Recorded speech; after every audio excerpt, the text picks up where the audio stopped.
Así es que vamos a abrir nuestras Biblias, Mateo capítulo 22, y vamos a orar. Padre Celestial, gracias una vez más por tu amor y tu misericordia. Bendice este tiempo en tu palabra, en el nombre de Cristo Jesús. Amén. Mateo capítulo 22. Si ustedes se acuerdan, el año pasado dejamos a Jesucristo, nuestro Señor, siendo interrogado, siendo examinado, por así decirlo, por los líderes religiosos de Israel.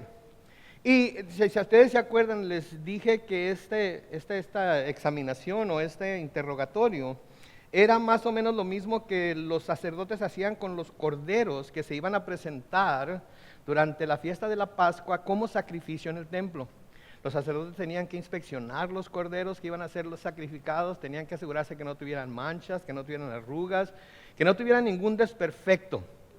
Y yo veo, y otros comentaristas ven, todas estas interrogaciones de los fariseos, los escribas, los sacerdotes, como ese examen que se le está haciendo a Jesucristo, como el Cordero de Dios que va a ser sacrificado para la redención de la raza humana. ¿Sí? Los fariseos, los escribas, los saduceos le han estado haciendo ciertas preguntas. Por ejemplo, ahí en su Biblia pueden ver en Mateo 22, 17 al 21, que los fariseos mandan a sus discípulos y a los herodianos a preguntarles sobre el tributo a César. Y le preguntan, ahí en el versículo 18, ¿es lícito pagar tributo al César o no? El Señor les pide que le muestren una moneda, y le mostraron un denario. En el versículo 20 dice, entonces Él les preguntó, ¿de quién es esta imagen y esta inscripción? Le respondieron, del César. Y Él les dijo, pues bien, den al César lo que es del César y a Dios lo que es de Dios. Y no pudieron refutar lo que estaba diciendo, así es que el Señor pasó la prueba. ¿Amén? Pasó la prueba porque los que lo estaban interrogando no pudieron decir nada en su contra, que era lo que estaban buscando. No pudieron hacer nada en su contra, que era lo que estaban buscando. Se les preguntó acerca de la resurrección en Mateo 22, los versículos 31 al 32. Noten lo que dicen.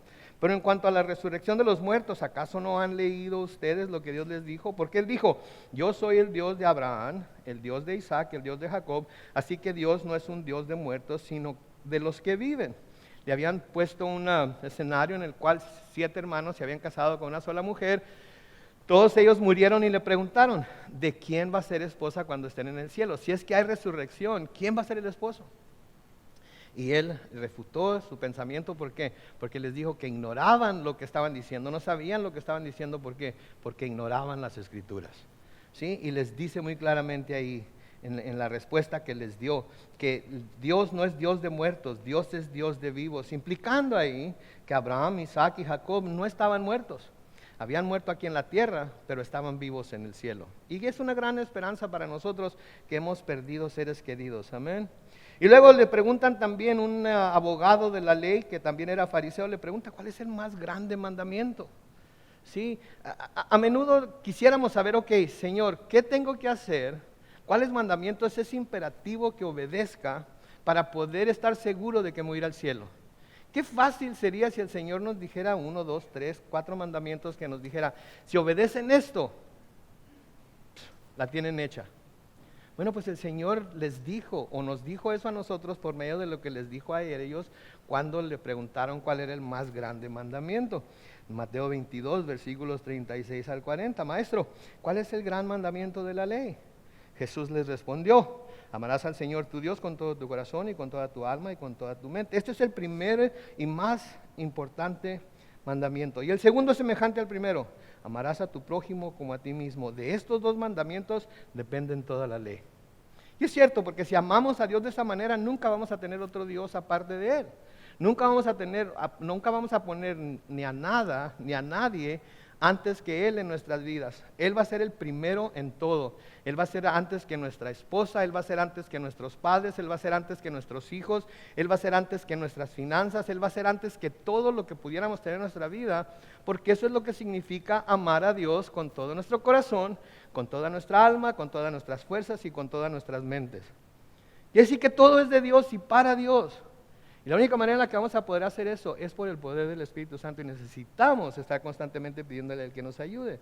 Y el segundo es semejante, amarás a tu prójimo como a ti mismo. Si en realidad amamos a nuestro prójimo, con nosotros mismos, no vamos a buscar la manera de ofender a nuestro prójimo. Siempre vamos a hacer lo que es mejor para ellos o para ellas. Y cuando hablamos de prójimo, normalmente pensamos en gente fuera de nuestra casa, fuera de nuestra iglesia, etcétera. Pero ¿saben qué? Déjenme decirles un secreto. Su cónyuge es su prójimo. Sus hijos son sus prójimos. Sus padres son sus prójimos. Lo que quiere decir entonces que si en realidad vamos a obedecer a Dios, como Él dice, quiere decir que vamos a amarlos a todos ellos como nos amamos nosotros mismos. Y debemos de ser honestos, nos amamos bastante, ¿sí? Nos amamos bastante, entonces así como nos amamos nosotros, debemos amarlos a ellos, debemos cuidar de ellos. Entonces no pensemos en nuestros prójimos como aquellos que por coincidencia trabajamos con ellos o por coincidencia tenemos algún rol. No, todo mundo es nuestro prójimo, pero también cuando se trata de la familia de la iglesia, todo mundo es nuestro hermano. Y si al prójimo debemos amarlo así, ¿cuánto más al hermano? ¿Sí? Y de nuevo, nuestros cónyuges, nuestros padres, nuestros hijos, todos ellos son, si creen en Jesucristo, son nuestros hermanos en Cristo y debemos tratarlos a ellos y lidiar con ellos de la misma manera que lidiaríamos con cualquier hermano en Cristo. Amén. Entonces, después de contestar estas tres preguntas presentadas por estas personas, ahora Jesús se dirige a ellos y les hace una pregunta a ellos. Si les hace una pregunta a ellos, y aquí me imagino yo una corte de ley, en donde el abogado acusador presenta sus preguntas al testigo, el testigo responde, el jurado escucha esas respuestas y decide si lo que está diciendo es verdad o no, si es culpable o inocente. Y ahora le toca a Jesús, sí, hacerles una pregunta a ellos. Y la pregunta tiene que ver con la identidad del Mesías y con la interpretación de un salmo en particular, que es el Salmo 110. Ahora esto me llena de asombro a mí, porque aquí el Señor Jesucristo va a buscar como darles un estudio bíblico.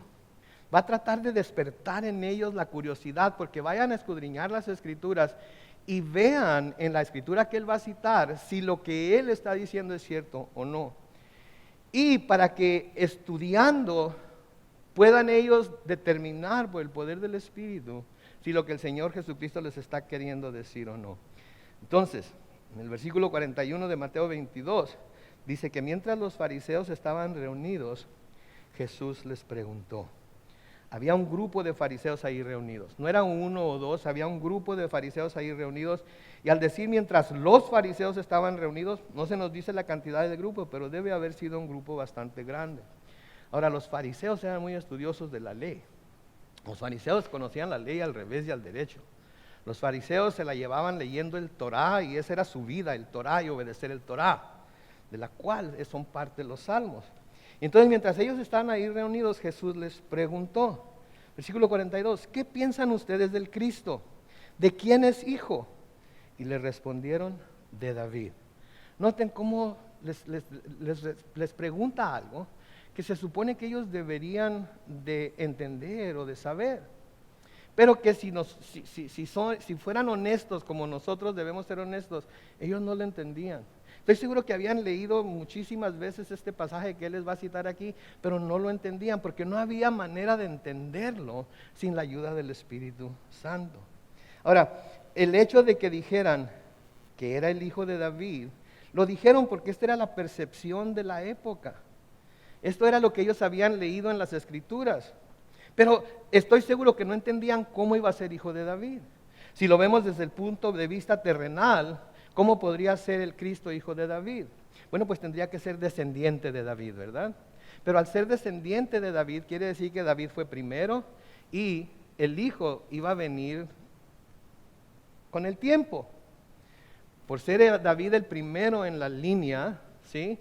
Era el mayor de todos, ¿verdad? De todo su linaje. Él sería el principal, porque con él comenzó el linaje de todos sus hijos. Pero vamos a ver que el Señor Jesucristo los reta, porque aunque esta era la percepción de la época, lo que ellos estaban entendiendo, no entendiendo de las Escrituras, es que el Mesías no solamente era hijo de David, sino que para poder ser el verdadero Mesías tenía que ser hijo de Dios también. Ahora, la respuesta a la pregunta de Jesús acerca de la identidad del Mesías la podían contestar porque se encuentra en algunos pasajes en el Antiguo Testamento. Y porque la ven tan claramente en el Antiguo Testamento, podían con toda confianza decir, hijo de David. La cosa es que no habían entendido cómo podía ser hijo de David. Vamos a leer algunas escrituras para que podamos ver lo que ellos no veían. Por ejemplo, en 2 de Samuel capítulo 7, comenzando con el versículo 12. 2 de Samuel capítulo 7, comenzando con el versículo 12, dice, cuando te llegue el momento, Dios le está hablando aquí a David. Cuando te llegue el momento de ir a descansar con tus padres, yo elegiré a uno de tus propios hijos y afirmaré su reinado. O sea que iba a ser descendiente de él. Sí, pero noten aquí, la palabra clave aquí es que afirmaré su reinado. Luego dice en el versículo 13, será él quien me edifique un templo y afirmaré su trono, ¿para cuándo? Para siempre. Sabemos que Salomón edificó el trono del Señor, pero ¿se estableció su reino para siempre? No. Su reino inclusive fue dividido entre el reino del norte y el reino del sur. Entonces aquí cuando dice que estableceré su reino, su trono para siempre, tiene que estar hablando de algo más, de alguien más. Versículo 14, noten, yo seré un padre para él y él será un hijo. ¿Sí? Los reyes de Israel, aunque fueron seguidores y creyentes en el Dios de Israel, nunca se consideraron hijos de Dios. El único al que se le llama y se le considera hijo es al Mesías, como vamos a ver más adelante. Entonces no podía estar hablando aquí tan solo de Salomón, tenía que estar hablando de alguien más.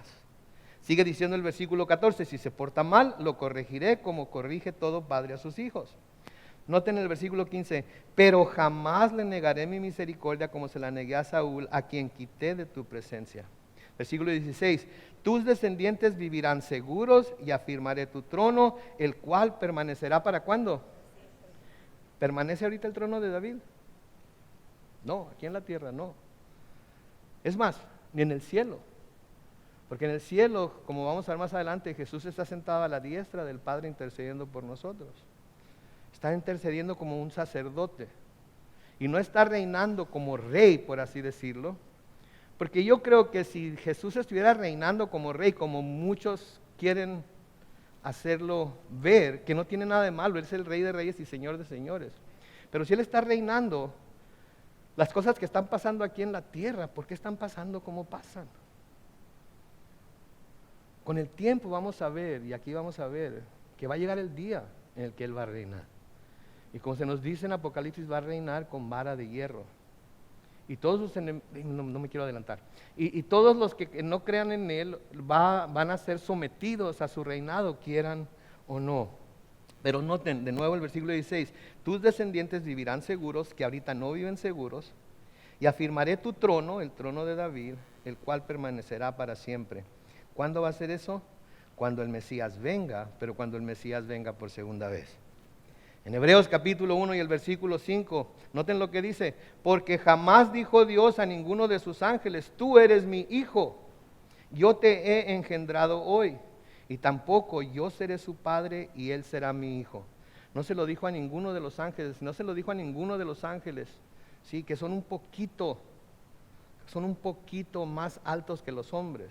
Entonces ese título no se lo ha dado Dios a ningún hombre, excepto a Jesucristo hombre. Okay. Muy importante que entendamos eso. Vimos este pasaje que vamos a leer aquí durante nuestro servicio de Navidad, lo pueden ir a escuchar o leer en Isaías capítulo 9, los versículos 6 y 7, en donde se nos dice, porque un niño nos ha nacido, un hijo nos ha sido concedido. Sobre sus hombros llevará el principado y su nombre será Consejero admirable, Dios fuerte, Padre eterno y Príncipe de paz. La extensión de su imperio y la paz en él no tendrá límite. Reinará sobre el trono de David y sobre su reino y lo afirmará y confirmará en la justicia y el derecho desde ahora y para siempre. Esto lo hará el celo del Señor de los ejércitos. Lo mencionamos el día de Navidad, que es un niño nos ha nacido porque nació como cualquier hombre. Pero un hijo nos es dado porque de tal manera amó Dios al mundo que dio a su Hijo unigénito para que todo aquel que en él cree no se pierda, mas tenga vida eterna. Un último pasaje acerca de esto, Jeremías capítulo 23 y el versículo 5, dice, vienen días en que haré que un descendiente de David surja como rey, y será un rey justo, que practicará la justicia y el derecho, ¿en dónde? En la tierra, palabra del Señor. Va a practicar la justicia y el derecho aquí en la tierra, pero lo va a practicar una vez que Él vuelva y establezca su reino, quede establecido aquí en la tierra y gobierne sobre todos, quieran o no quieran, les guste o no les guste. Ahí es en donde Él va a establecer su reino y va a proclamarse, va a presentarse como el Rey de Reyes y Señor de Señores. Y no va a haber duda de quién es. Entonces, es claro que el Mesías sería descendiente de David según la carne, pero al mismo tiempo tenía que ser divino. Al mismo tiempo tenía que ser divino, porque si no era divino, no podría pagar por nuestros pecados, porque tenía que ser perfecto como el Cordero Pascual, tenía que ser sin mancha, tenía que ser justo, no podía haber pecado en Él. No podía haber nada que lo descalificara como el Mesías, como el Salvador del mundo. Y para ello tenía que ser divino, tenía que ser una divinidad. Y el único que es divino es ¿quién? Dios. Es Dios. Muy importante esto. Pablo nos confirma esto en la carta a los romanos, en Romanos capítulo 1, los versículos 1 al 4. Noten lo que Pablo dice aquí. Yo, Pablo, siervo de Jesucristo, llamado a ser apóstol y apartado para el evangelio de Dios, versículo 2, que Él ya había prometido por medio de sus profetas en las Santas Escrituras. Muy importante ese por medio de sus profetas. Les escribió acerca de su Hijo, nuestro Señor Jesucristo. Noten, que conforme a los hombres descendía de David, pero conforme al Espíritu de Santidad fue declarado que Hijo de Dios, ¿cómo? Con poder. ¿Cuál fue la señal? La resurrección de entre los muertos. Los fariseos, los escribas, los sacerdotes entendían que el Mesías tenía que ser descendiente de David. Lo que nunca entendieron fue que tenía que ser hijo de Dios también. Y eso es importantísimo para nosotros. Porque eso es la única calificación que le da a Cristo, o que le puede afirmar en Cristo el título de Mesías, si es el Hijo de Dios. Entonces, habían contestado la pregunta correctamente desde el punto de vista humano, ¿no es cierto? Pero no entendían, o más bien yo creo no querían reconocer el punto de vista divino en cuanto a este asunto. ¿Escucharon eso? O no lo habían entendido o no lo querían entender. Lo habían visto en las Escrituras, pero lo habían pasado por encima porque no lo entiendo. No sé cómo va a funcionar eso. Cuando venga el Mesías, que Él nos diga. ¿Sí? Y así hay mucha gente que lee cosas en la Biblia y en lugar de buscarle y en lugar de pedirle al Señor que se las revele, en lugar de pedirle al Señor que por su Espíritu Santo le abra los ojos, le abra el entendimiento para verlo como Él quiere que lo vean, no como nosotros queremos verlo, ni como el pastor dice que lo vean, prefieren pasarlo por alto, prefieren hacerlo a un lado. Estoy seguro que hay mucha gente que si el Señor nos diera la habilidad para redactar su palabra, tendríamos muchos versículos que no nos gustan, rayados de negro para no tener que leerlos. Tendríamos muchos versículos que no entendemos, rayados con negro para no verlos. Porque no lo entendemos, queremos entenderlo. A menudo hasta creemos entenderlo. Pero en realidad no lo entendemos porque lo estamos viendo con ojos ¿qué? Humanos. No lo vemos desde la perspectiva de Dios y nos hacemos todos bolas cuando tenemos versículos que parecen decirnos una cosa, pero luego encontramos versículos que parecen decirnos otra acerca de ese mismo tema. Y por eso necesitamos estudiar toda la Escritura y poner cada cosa con cada cosa con cada cosa para poder recibir una revelación clara de lo que el Señor está diciendo. ¿Sí? Entonces habían contestado la pregunta correctamente desde el punto de vista humano, pero no entendían o no querían reconocer el punto de vista divino en cuanto a este asunto. Y el Señor hace una pregunta más para tratar de despertar en ellos la curiosidad, para que fueran y escudriñaran las Escrituras y descubrieran que el Mesías tenía que ser más que un hijo de David, que tenía que ser alguien que sobrepasara, que iba más allá de David, que iba más allá de quien David había sido, de quien David era en su historia, de quien David era en sus enseñanzas, porque si no era así no iba a poder entender que él era el Mesías. Entonces cuando ellos dicen, cuando él les pregunta, ¿cómo la ven? Me encanta cómo dicen. Si estuviera en nuestros días, ¿verdad? ¿Qué onda? ¿Cómo la ven? ¿Qué piensan ustedes del Cristo? Si alguien les preguntara, ¿qué piensan ustedes del Cristo? ¿De quién es hijo? A ver, alguien que diga, ¿qué diría? Nadie quiere decir. ¿De quién es el hijo ¿De quién es el hijo el Cristo? ¡De Dios! ¡De Dios! ¿Por qué lo sabemos nosotros? Por las Escrituras. Mismas Escrituras que eran los que ellos tenían. Pero de nuevo, cuando encontraban cosas que no entendían, que no iban de acuerdo con lo que ellos querían que fuera, ¿qué hacían? Se las brincaban. Y a menudo hacemos eso nosotros también, mis hermanos. Y oraba nuestro hermano Juan aquí, decía, a veces la palabra de Dios es amarga a la boca, al estómago cuando entra, pero luego sabe a miel una vez que la entendemos, ¿verdad?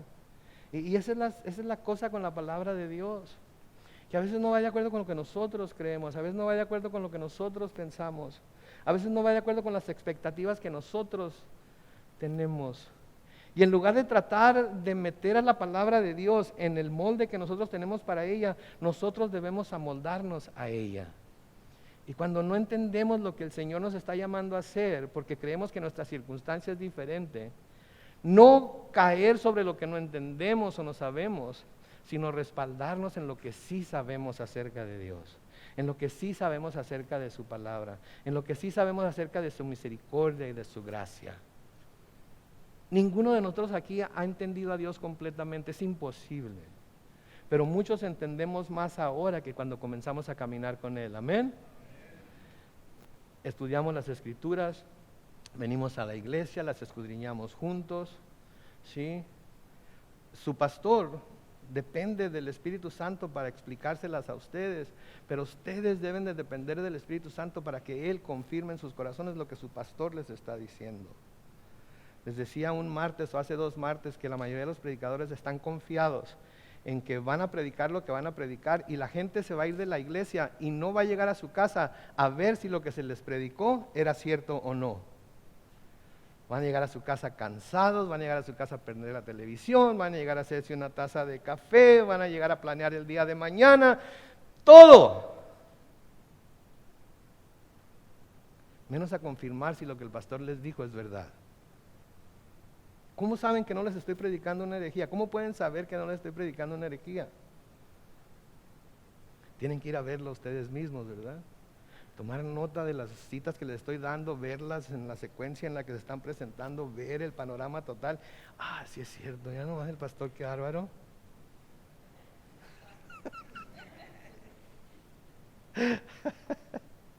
No, mis hermanos, no es el pastor. Hay pastores muy carismáticos que predican herejías. Hay pastores muy estudiados que predican nada más lo que les conviene.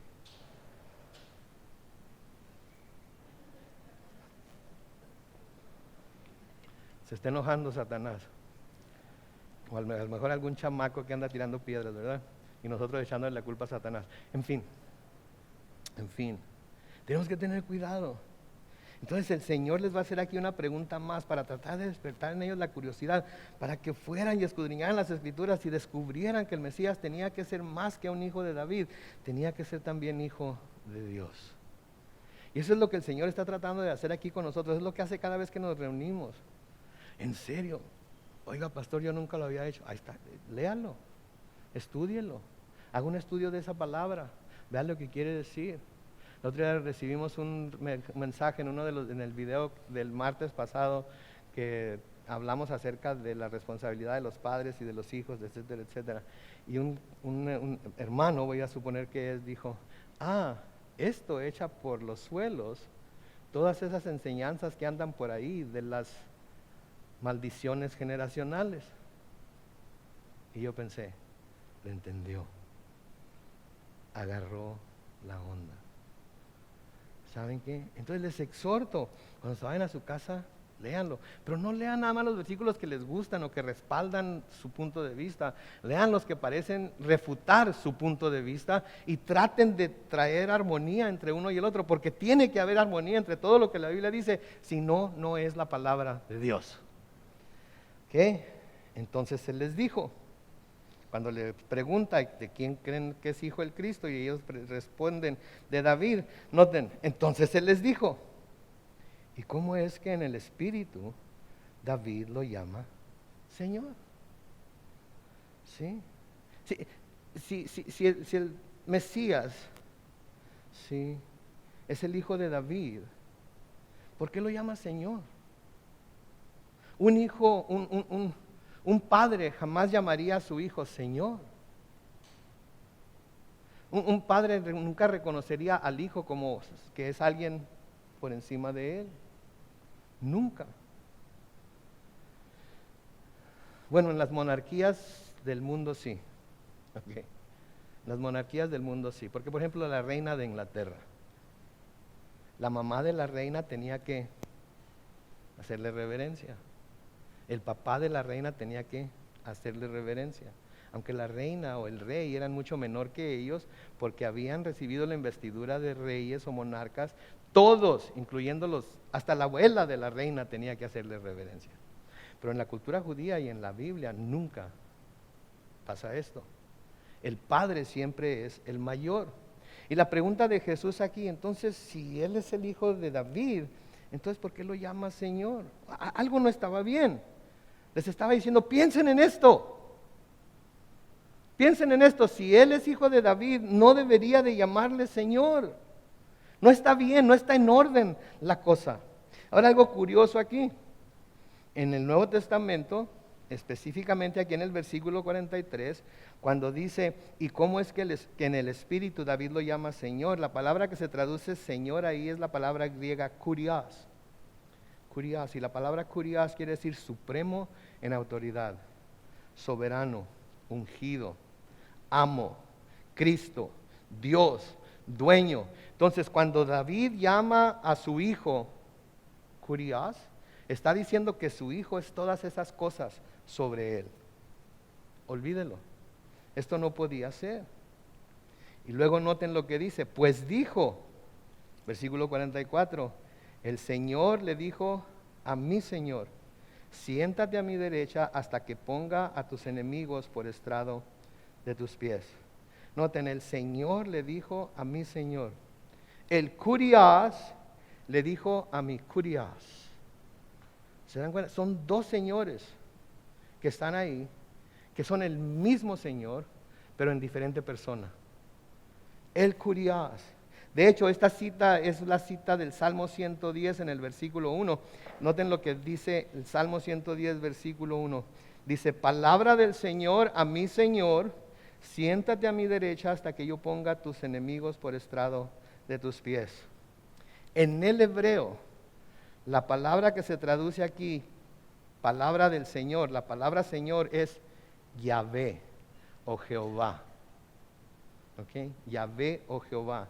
Y el segundo Señor es la palabra Adonai, que es otro nombre que describe a Dios. Entonces aquí lo que está diciendo David en el Espíritu es que Jehová le dijo a Adonai, siéntate a mi derecha. ¿Se dan cuenta de lo que está pasando aquí? Es Dios teniendo una conversación, Dios el Padre teniendo una conversación con Dios el Hijo. Dios el Padre, la primera persona de la Trinidad, diciéndole, Adonai, Dios soberano, siéntate aquí a mi derecha. ¿Se dan cuenta de lo que eso significa? ¿Se dan cuenta? El Señor mismo El Señor mismo está tratando de explicarles la interpretación correcta de este pasaje.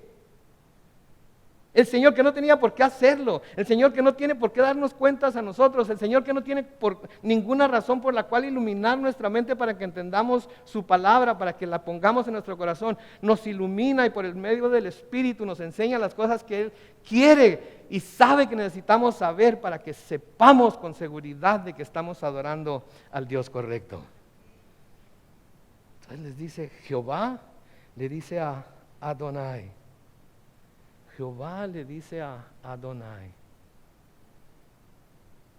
Dios le dice a Dios. En el Salmo 8, y en el versículo 9, dice, oh Jehová, Adonai nuestro. Oh Jehová, Adonai nuestro. Si el salmista diciendo, Jehová, cuán grande es tu nombre en toda la tierra. Adonai, cuán grande es tu nombre en toda la tierra. Por el Espíritu, o en el Espíritu, David reconociendo que Jehová y el Adonai, aunque son diferentes personas, son un solo Dios. Y esto es importante, esto que estamos viendo aquí, como les digo, es importante por varias razones. Jesús mismo nos dice que David fue el que escribió este salmo. Y al decir que fue dicho o escrito en el Espíritu, quiere decir que fue bajo su inspiración. O sea que no fue una idea de David. El Señor le dijo a mi Señor, se oye bien. Yo creo que David ni cuenta se dio de lo que había estado escribiendo. Yo creo que David no. El Señor le dijo a mi Señor, quizás debería cambiar eso. Y el Espíritu, no, así déjalo porque eso es lo que yo estoy diciendo, no lo que tú estás diciendo. Porque yo a veces estoy haciendo mi estudio y estoy preparando notas y lo pongo de una manera y digo, no, así no lo van a entender, tengo que decirlo de esta otra manera. Pero yo soy hombre. Pero lo que David estaba escribiendo aquí era la palabra de Dios. Y porque Dios, por medio de su Espíritu, lo estaba inspirando, lo dejó tal y como lo escribió. El Señor le dijo a mi Señor. Ahora, al escribir de un evento futuro, ¿qué hace esto de David? Al escribir de un evento futuro, de algo que va a pasar mucho tiempo después en el futuro, esto pone a David en el papel de ¿qué? Profeta. Y David había sido ¿qué? Rey. ¿Sí? ¿Qué nos dice esto? Que el Espíritu Santo de Dios le da dones a los hombres de acuerdo a su voluntad y no de acuerdo a lo que los hombres quieren. Y no cuando los hombres quieren. Hay mucha gente que cree que puede llamar al Espíritu Santo para que le dé este o aquel don o aquella interpretación, etcétera. El Espíritu no es alguien que nosotros, hey, garzón, necesito don de lenguas aquí hoy. O necesito don de sanidad. O necesito don de interpretación. No, Él da a cada uno. El Espíritu de Dios da dones a los hombres, pero Él da a cada uno de acuerdo a su voluntad, de acuerdo a su propósito, cuándo, dónde y por lo que Él quiere, y ninguno de nosotros le va a dictar lo que tiene que hacer. Entonces aquí a David, por lo que escribió tantos años antes, de algo que va a pasar tantos años después, que mucho de ello ni siquiera ha pasado todavía, se le está dando por así decirlo, oficio de profeta. Noten, lean conmigo Hechos capítulo 2. Hechos capítulo 2, los versículos 30 al 36. Pedro corroborando esto que estamos diciendo aquí. Dice Hechos 2:30. David era ¿qué? Profeta. Y sabía que Dios le había jurado que de su linaje humano saldría ¿quién? El Cristo, que se sentaría en su trono, el trono de David. Entonces David, siendo profeta, sabía que Dios se lo había jurado. Y porque Dios se lo había jurado, sabía que iba a suceder. Se murió creyéndole a Dios que un día iba a nacer alguien de su linaje al que iba a poner sobre su trono para toda la eternidad.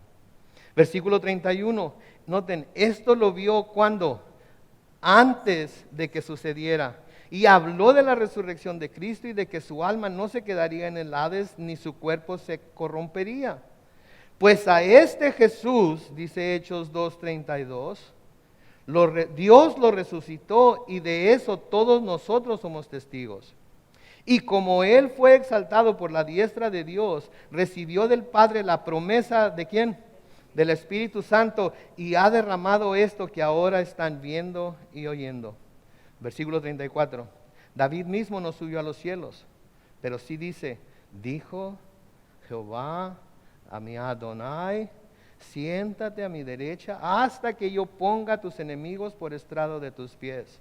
Y luego noten lo que dice Pedro, sépalo bien todo el pueblo de Israel, que a este Jesús a quien ustedes crucificaron, Dios lo ha hecho Señor y Cristo.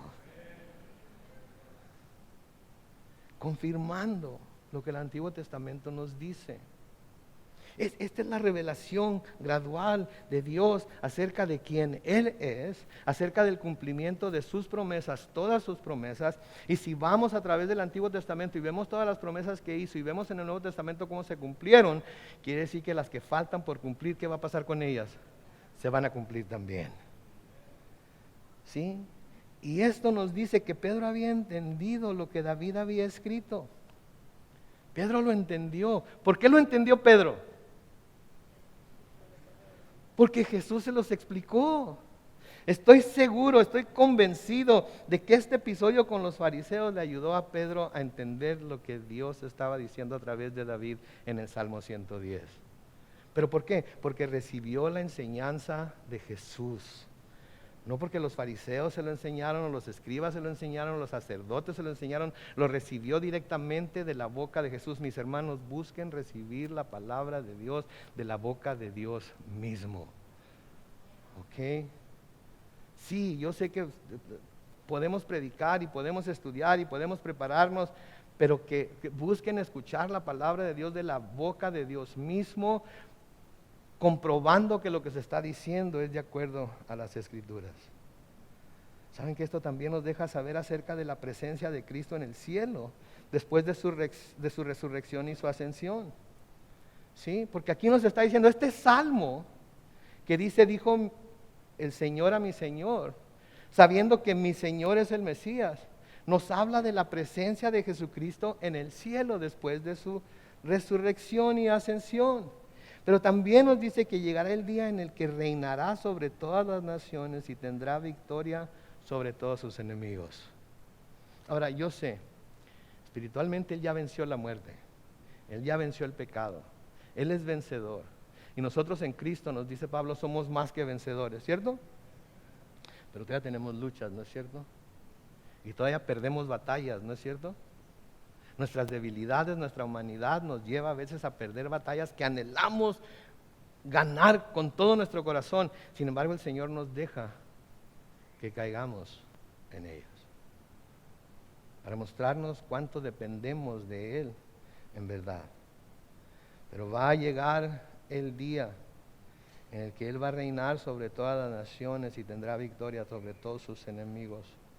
En Hebreos capítulo 10, los versículos 11 al 13 dice, todo sacerdote ministra día tras día y una y otra vez ofrece los mismos sacrificios, los cuales nunca pueden quitar los pecados. Versículo 12, pero Cristo, después de ofrecer una sola vez un solo sacrificio por los pecados, para siempre se sentó, ¿a dónde?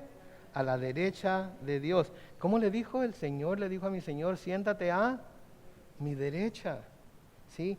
Y de ahí en adelante está en espera de que sus enemigos sean puestos por estrado de sus pies.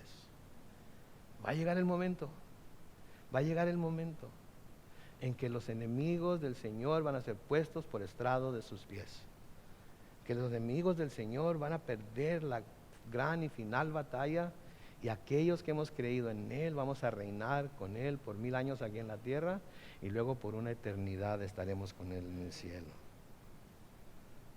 La otra cosa que es importante aquí es que la interpretación del Señor Jesucristo es la clave para descubrir, como hemos visto, de lo que se está hablando en el Salmo 110. El Señor les está tratando de nuevo de abrir el entendimiento para que puedan ver que la única manera que el Cristo podía ser el hijo de David es si era no solo hijo de hombre, sino hijo de Dios. En el versículo 45 de Mateo 22, les pregunta de nuevo, ¿cómo entonces puede ser su hijo si lo llama Señor? ¿Cómo entonces puede ser si lo llama? Explíquenme, por favor. Explíquenme. Alguien dígame. Les está dando la oportunidad, se fijan hasta dónde está llegando el Señor por darles la oportunidad. No los está regañando, no los está condenando, no les está diciendo, no, les está preguntando, díganme. Así como yo a veces pregunto algo, ¿sí? Él también está preguntando, díganme. Y si no saben, díganme que no saben para yo explicárselos, para yo decirles cómo está la cosa. Pero ¿saben que no quisieron? ¿Sí? No quisieron. Y a veces el Señor de nuevo despierta nuestra curiosidad de esto porque me da cosa, pero el Señor está diciendo, pregúntenme. Pregúntenme. Aquí estoy para contestar todas sus preguntas, aquí estoy para aclarar toda deuda también, pero duda.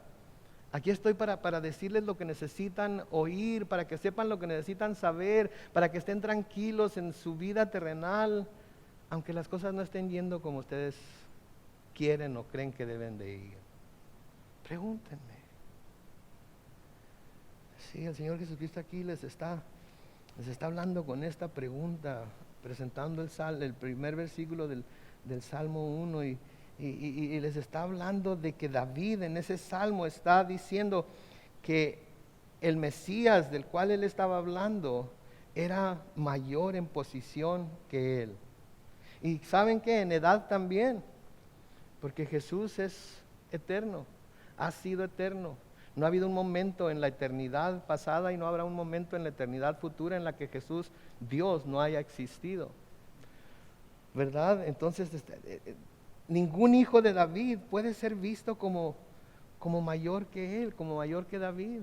Tiene que ser alguien mayor que él. Entonces el Señor en el versículo 1 se refiere a Dios el Padre. ¿Sí? La palabra Señor se refiere a Dios el Padre, como ya vimos. La segunda palabra Señor se refiere al Mesías que vendría al mundo como el Hijo de Dios. Por lo tanto, esta es una conversación entre Dios y el Padre, como ya les dije. El Hijo de David está describiendo, inspirado por el Espíritu Santo, lo que David quiso decir. Y porque David estaba diciendo esto bajo la inspiración del Espíritu Santo, quiere decir que esta era la perspectiva divina de quién sería el Mesías. Mis hermanos, necesitamos la perspectiva divina. Todos podemos tener la perspectiva del hombre, ¿no es cierto? Ustedes tienen cada uno su perspectiva acerca de ciertas cosas, ¿no es cierto? Ustedes cada uno tiene su perspectiva. Bien, mal, indiferente, yo no sé, pero la tienen. Y he platicado con algunos de ustedes y les he dicho, y es que esto es lo que se debe. No, pastor, pues ¿cómo cree? Eso no me diga que haga, pídame cualquier cosa menos eso. No, pues, eso es lo que dice la palabra, no yo. Entonces que usted decida. Sí, porque David entonces estaba diciendo esto bajo la inspiración del Espíritu Santo, quiere decir que esta era la perspectiva divina de quién sería el Mesías. Y debemos recordar que a menudo estos fariseos, al ver el pueblo los milagros que Jesús andaba haciendo, el pueblo preguntaba y preguntaba en voz alta si acaso Jesús no sería el Hijo de David.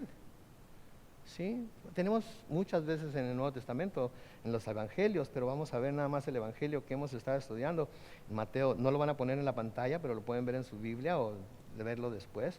Pero en Mateo capítulo 12, versículo 23, dice que toda la gente estaba atónita y decían, ¿será este el Hijo de David?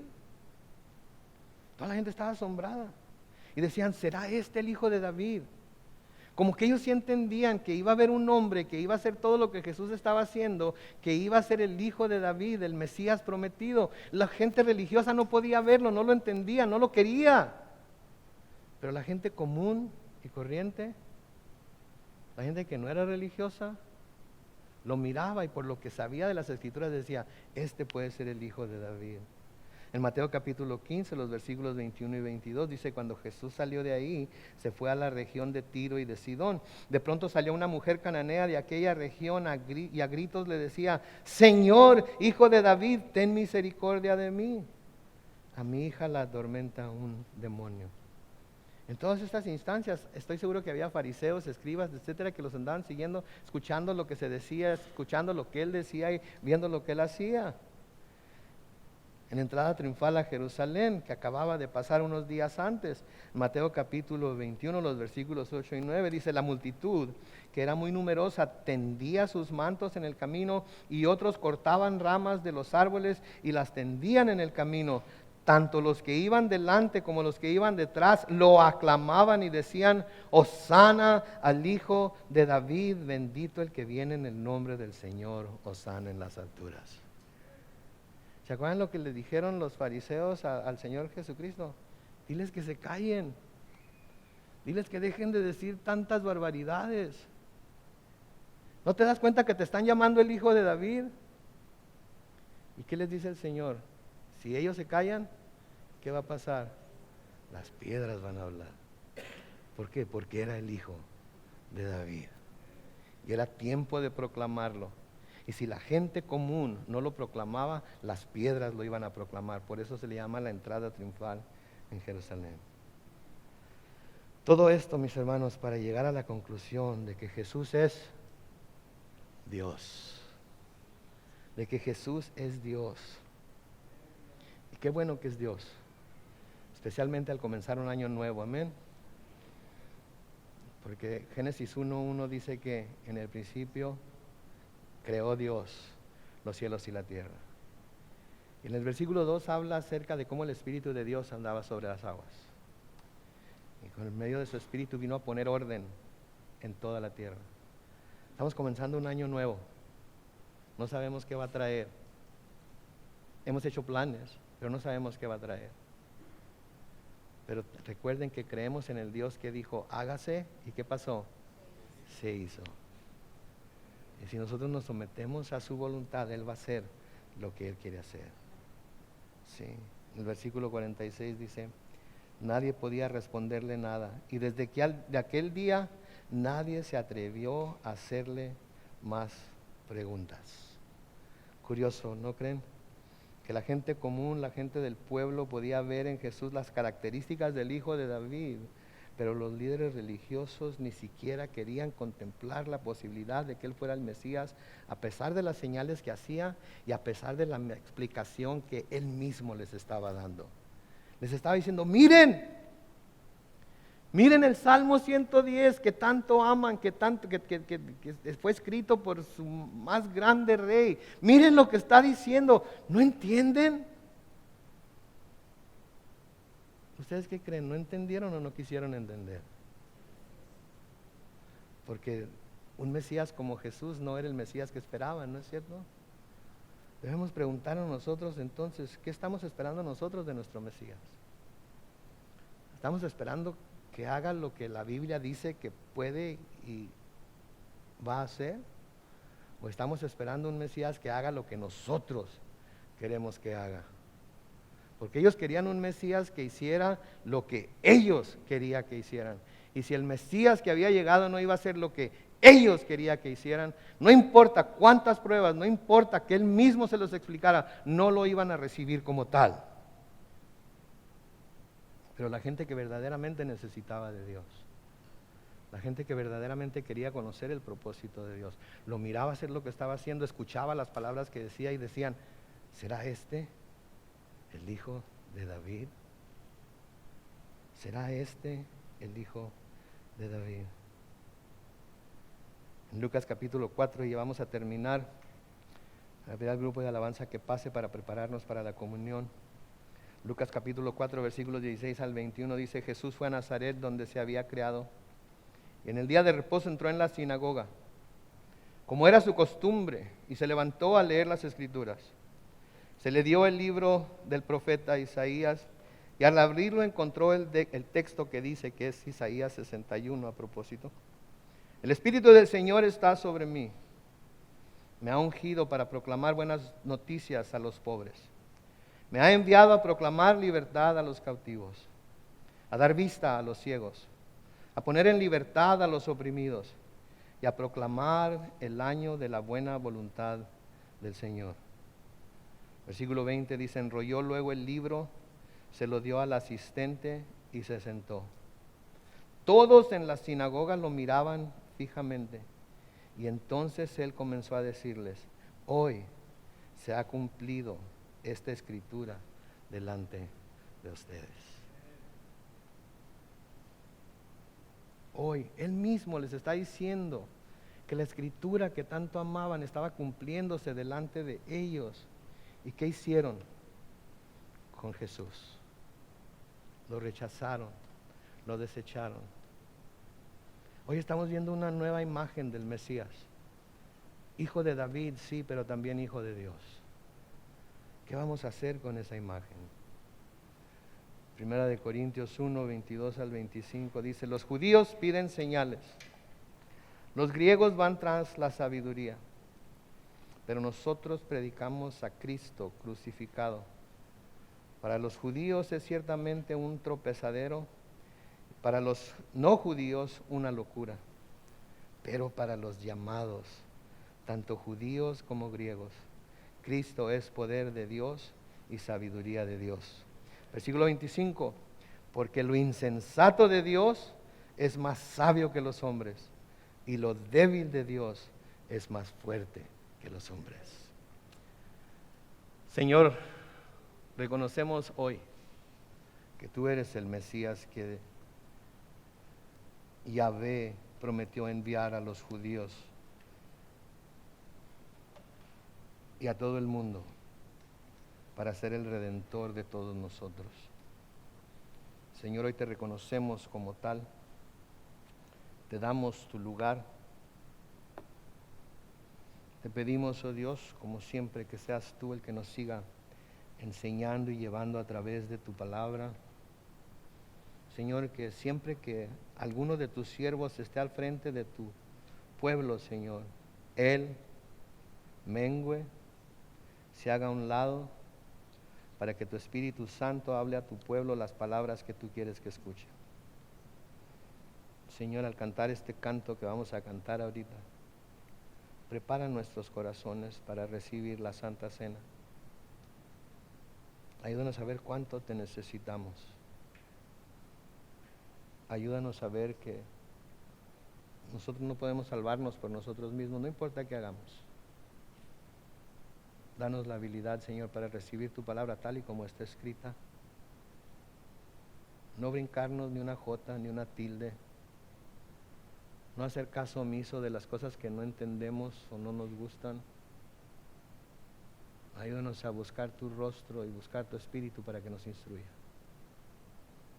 Bendice este tiempo de comunión, Señor. En el nombre de Cristo Jesús.